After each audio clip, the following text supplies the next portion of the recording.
Please যদি আমার ভিডিওগুলো ভালো লাগে অবশ্যই লাইক করবেন, শেয়ার করবেন, পাশে থাকবেন।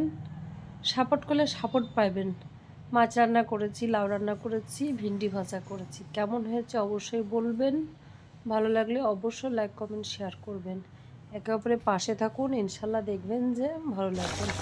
নিজের এটা হাতে দেখুন অসাধারণ অসাধারণ করে হয়েছে, রান্না করে ঘরবাড়ি তাই না? পরিষ্কার আপনারাই করে কমেন্ট খাওয়া করুন করা কেমন হয়েছে। কিন্তু চারটিখানি ব্যাপার না বন্ধুরা, অনেক ভালো লাগে। এবং এইসব ভিডিও করতে না অনেক কিছু সময় লাগে। আপনারা বলছেন যে 3 মিনিটের 2.5 মিনিটের ভিডিও ওই সেকেন্ডে হয়ে গেছে, কিন্তু এখানে ভিডিওটা করতে অনেকক্ষণ আমাদেরকে পরিশ্রম করতে হয়।